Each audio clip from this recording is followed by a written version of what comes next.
Welcome, friends. I am going to share my thoughts and experience around a horoscope of a person known to me. Once in a while, it is a good idea to delve into the horoscope of your friends and family members. This will surely help you enhance your predictive capabilities. Now, this is the horoscope, and I understand many of you might be more comfortable with South Indian style. So please make a note of this South Indian style chart which is given here. As in rest of the video, I will make use of North Indian format.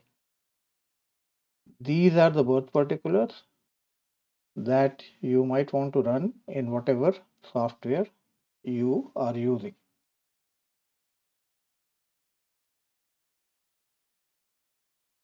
Here is the North Indian format, and whatever tables are required for within KP framework are here for your offhand reference. The Rashi chart, Bhav Chalit, Mahadasha, planetary position, star and star lord, sublord, saptablord. I don't make a use of saptablord, but I have given all these information here for your quick reference, including cusp and the CSL, etc. I'm going to discuss this chart from some of the usual expectations that people have. Character sketch, education, marriage, business, finance, and some of the other aspects I have left out, like disease, accidents, and all that. But first, I'm going to start with finance. Now, if you take a closer look at the significator table, this table, so you will find that there is a generous distribution of the 11th house, starting from Ketu, Venus, Sun. If you look at all these, the star lord and sublord, and then you will see that there is 11th house is finds its appearance in too many places. So this might make you jump to the conclusion that this person should be fairly well off financially, right? But this person has actually been struggling throughout the life, and the financial progress have been very slow and painful. So, what are the significators giving this false picture? Now, this is because of the Rahu.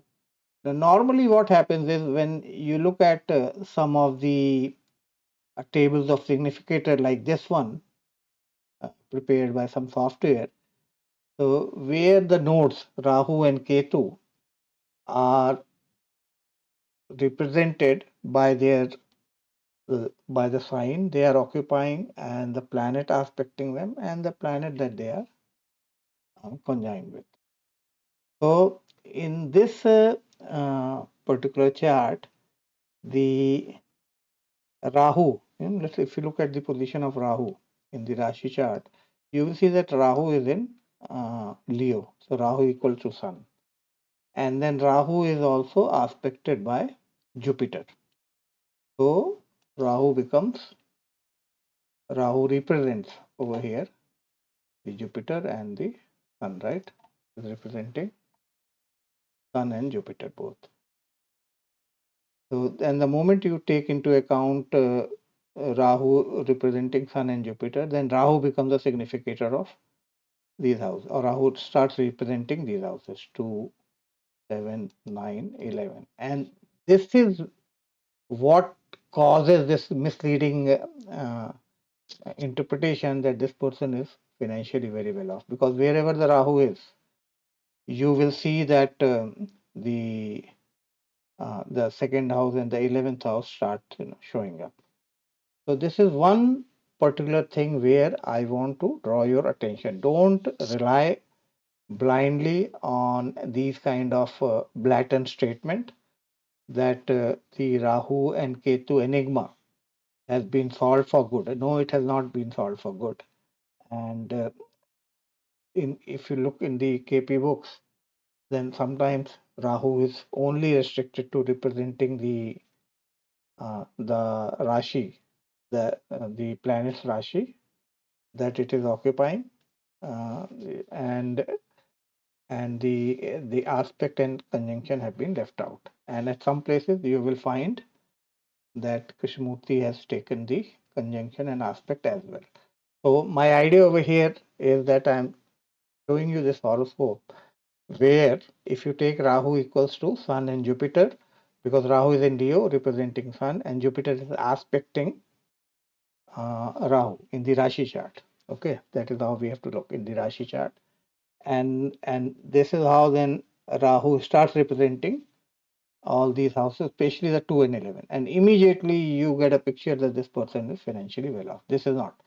So the first thing is that we have to start eliminating the significance of Rahu. And so what I'm going to do is that I'm just going to retain Rahu equal to Sun, because that is what I use and that I find more reliable. That whatever sign Rahu is occupying, and then Rahu is representing that particular planet. So in this case, Rahu is representing only the Sun. So when we say Rahu is representing only the Sun, then Rahu only represents the seventh house and the ninth house. And the moment you remove the other significations of Rahu, which is the second house and the 11th house, then you see that this table of significators become more dependable from the financial point of view.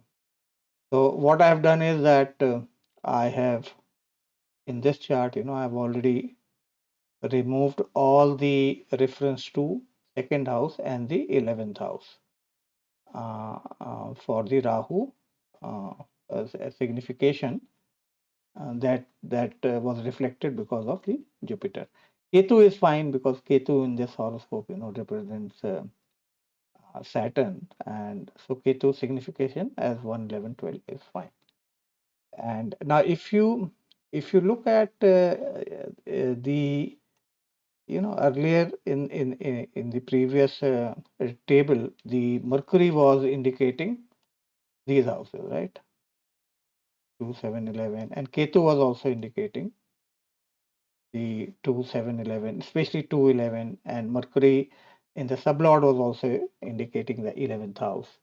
And but if the dasha of this person during the Mercury period and also during the Ketu period, now if you would have relied on this particular thing, then you would have surely predicted some very good financial prosperity. But that didn't happen in this person's life. So we don't have to rely on this. We just have to rely on Mercury represents 5, 8, 7, 9 at the star level, and then 4, 9, 11. When you look at this combination, then you know this is just an average combination when it comes to finances or the financial prosperity. And same is with the Ketu also. The Ketu also starts representing an average or maybe an average plus financial status for this person. Now the Sun's period. The Venus period has been kind of okay, not really very good. As you can see, that Venus anyway is not representing very the good positive houses very prominently. But the Sun Dasha, if you look at the Sun is pretty strong. And so the Sun period which started in 2017. From that point onwards, and I know for sure that from that point onwards, this person's financial position has improved considerably. Bought a house also, a nice home. And now another thing is that this person is not too much interested in astrology. And I remember last time he called me was when he was running the Venus Ketu period. So Venus Ketu period means that I remember it was 2016 when he called me. So this is the period, this period, the Venus Ketu period. And that time he was visibly very disturbed about some emerging proposition on the finance side that would have that would have landed him in some more trouble at that time. So Venus, we have already seen that Venus is not really very conductive, and then on top of it, Ketu is also not, really very good. So it had been an average period, Venus and Ketu, but I will not. I'm not sure that why he was so disturbed during Venus Ketu period, and maybe it was because Ketu is in the star of the Rahu, which is a malefic, because there are so many other signification which indicate a kind of a dwindling financial position. But he never called me or he never approached me. But I remember he did contact me during the Venus Ketu period. So that's something that I have marked, and the only thing I could make it out was that maybe it is Ketu. That's already a kind of a malefic planet, and its star lord Rahu is also a malefic. So this particular combination might have given him some kind of a more apprehension from the financial position. But now in the sun position, his financial position is just going to be okay. So the and if you look at the moon, moon is also not bad. So sun and moon both periods are going to be okay for him. So this is the first thing, first lesson that you must learn over here is that don't depend on whatever they teach you. Don't blindly depend. Apply those principles in the horoscope of your friend and family members and try to match them that what is working and what is not. And now rest of the thing that usually people ask like character sketch, education, marriage, business, and finance. I have deliberately chosen this Aquarius ascendant horoscope because I wanted to show you something about the grouping of the houses that can be easily explained when you have a Aquarius ascendant. Now, if you look at the character sketch, then you have to read about what Aquarius ascendant indicate. One of the things that I want to point out here is that the three houses, 6, 8, and 12, these houses which are deemed to be bad houses, and especially for some of the ascendant, these houses become they have an default handshaking. For example, if you look at the Aries ascendant, then the Lagna and the eighth house that has a default handshaking. And similarly, I guess if you look at the Libra, then the first and the eighth house, this becomes this has the default handshaking. And if you look at, I guess, Taurus, then first and the sixth house has a default handshaking. And and the third bad house, which is the 12th house, that default handshaking happens only between the only happens in an Aquarius Lagna horoscope. So when you are looking at the character sketch of the Aquarians, keep this in mind that 1 and 12 combination is a default combination for the Aquarius ascendant. And in Krishnamurti in many places has mentioned that this is kind of a self undoing when the first house is also a significator of the 12th house. Aquarian people, and I have a few friends and few relatives that I have known, they are not very. I have seen that at the fag end of their life, they become more like a recluse and they are not too keen about money and those kind of a things. So it, I think this might be the cause. The first house is also the significator of the 12th house, and especially when it is ruled by Saturn. So Saturn gives this kind of a self, what is called as a self undoing, and so that's one of the main thing I wanted to draw your attention toward the character sketch. Otherwise, whatever information you can grab about Aquarius on the internet should be sufficient enough. Now, the second thing is that if you look at the let's look at yeah, let's look at the yeah, this is the combination that I have been talking about.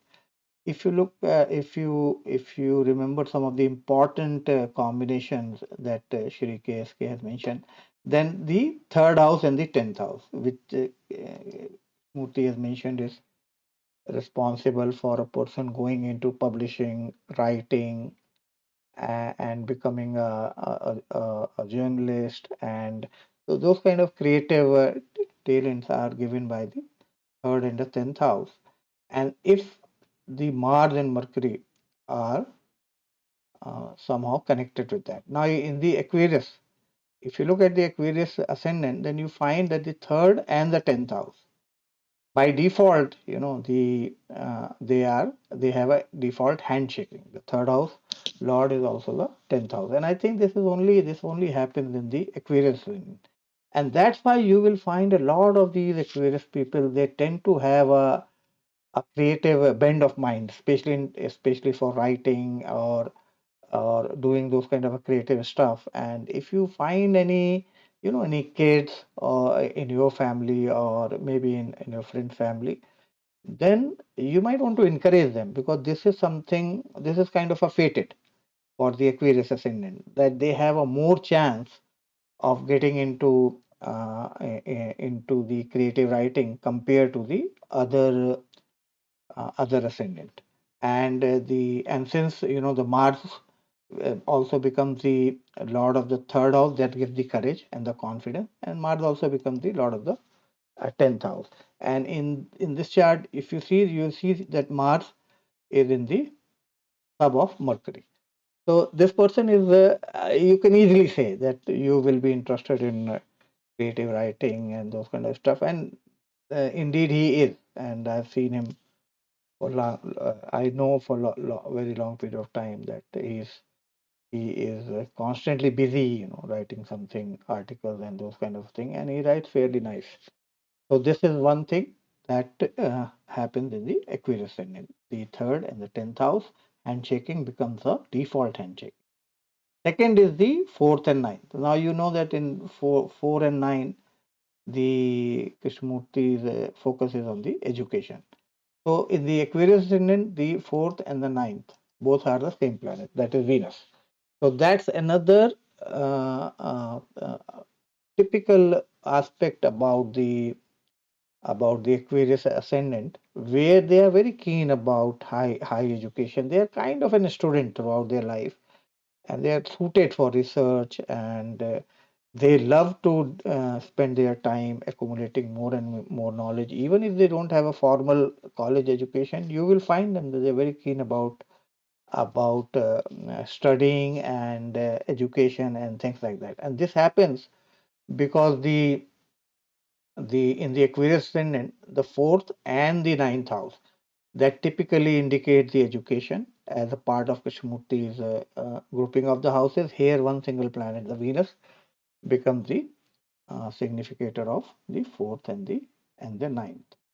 And so this person indicates that typical Aquarius trait of having a good inclination towards higher education. And now the 5 and 8. 5 and 8 is 5 and 8 will always create two things. One is that it creates some difficulty in making money.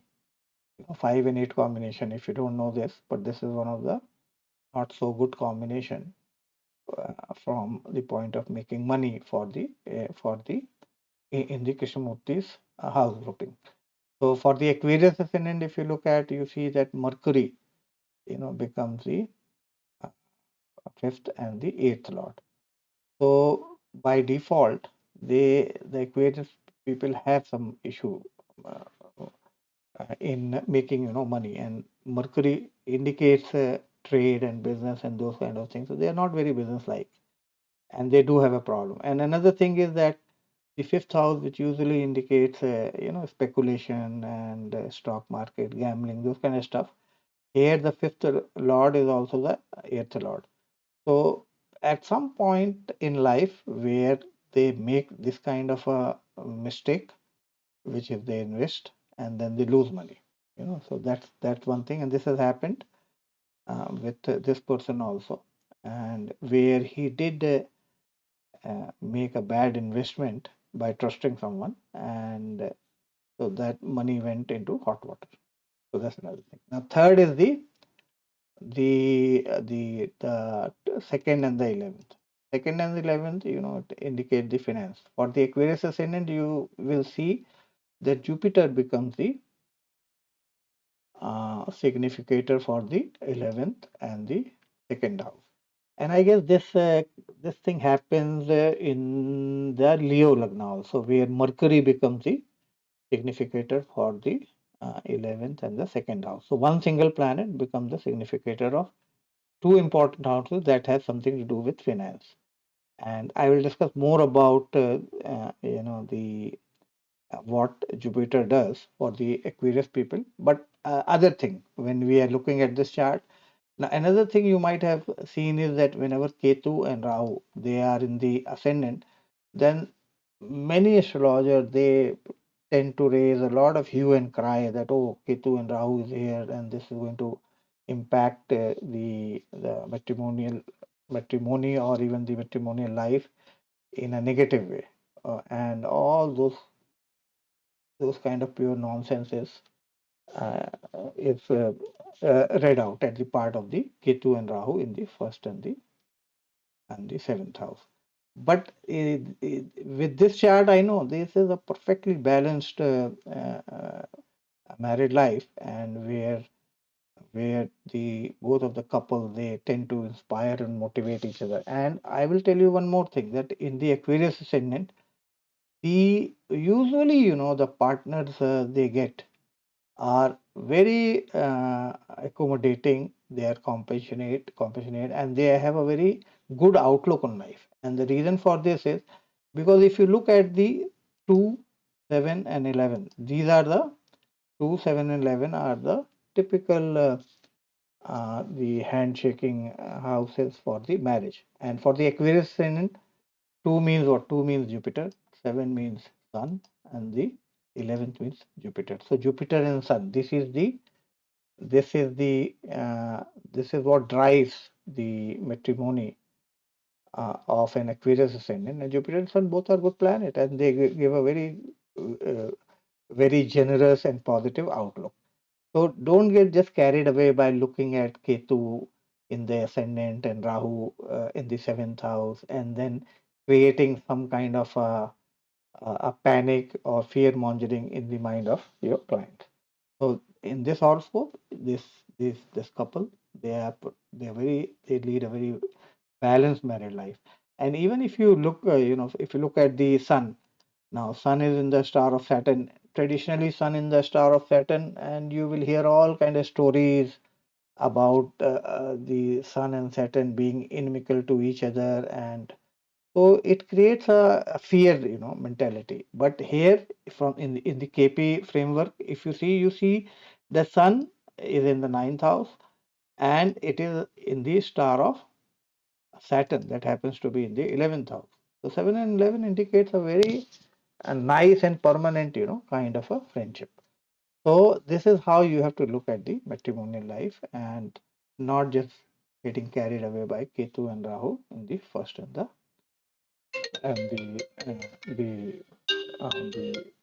uh, seventh house. Then similarly, if you look at the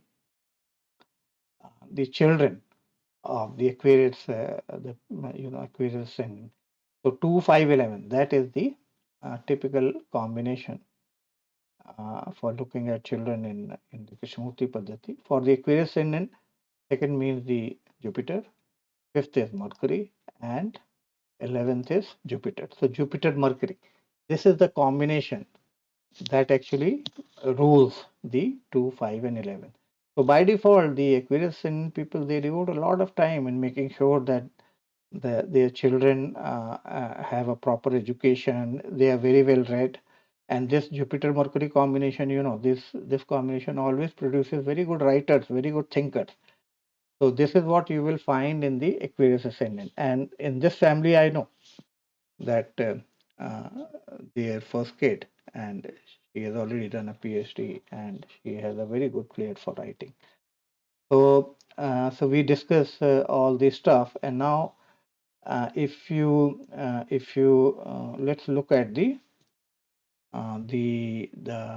business, the profession. Now, finding profession in Krishnamurti Paddhati is not an easy task.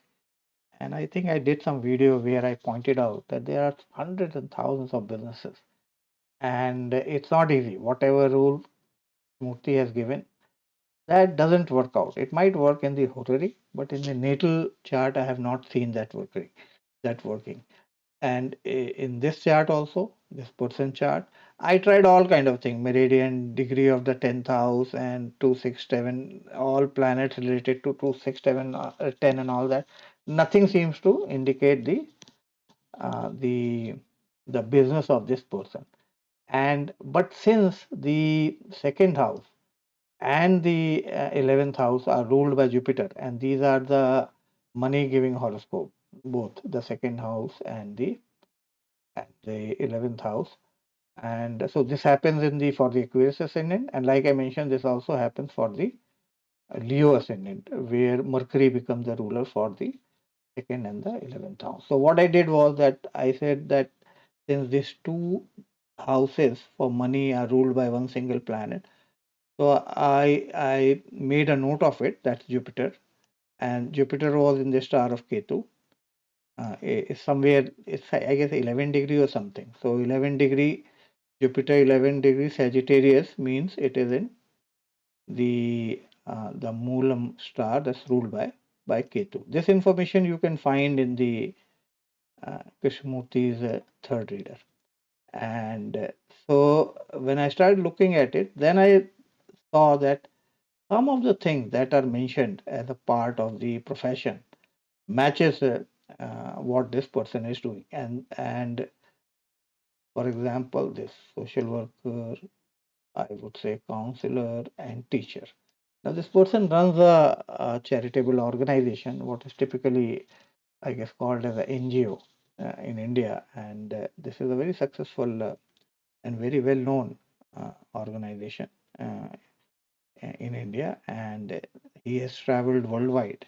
He's a very sought after speaker in whatever field he is doing this charitable work. So, but the idea over here is that the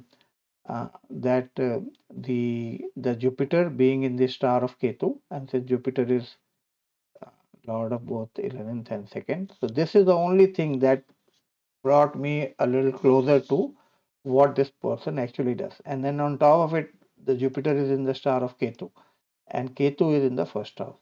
So when there is a focus on the first house, then a person goes into these kind of a thing. He becomes a politician or he becomes an NGO. Something he will do to enhance his personal image. And a lot of these people who proactively involve themselves in some kind of a charitable or social work will have a very strong first house. And so all this combination, the Jupiter and Jupiter being in the Ketu star, Ketu representing the first house strongly, and so this is how I was able to figure out that this particular combination denotes, or it gives a fairly reasonably good idea about what this person might be doing. But this is not a guarantee. This is only for the Aquarius ascendant, where I made use of this thing. If you have a Leo horoscope, there also this combination might appear because Mercury becomes the ruler of the second and the 11th house. So you have to delve into a few more horoscope, few more Aquarius horoscope, and few more Leo ascendant horoscope. Only then you can be sure of uh, that if this kind of approach, the one that I mentioned over here, actually works or not. So that's what is all in this video. My idea about showing you this was that if you use the KP framework, see how easy it is to uh, to come up with the character sketch, education, marriage, married life, finances, children, all these things. With the traditional approach, it takes a great deal of time, and you're not sure about it. But within the KP framework, you can see that it is far more easier, and more you delve into the horoscope of your friends and family members, more confidence you will have using KP framework. And most importantly, you will stumble upon many hidden aspects within the KP framework. But then you have to devote time looking into those horoscopes. So thanks for watching this video, and happy 2022 to all of you.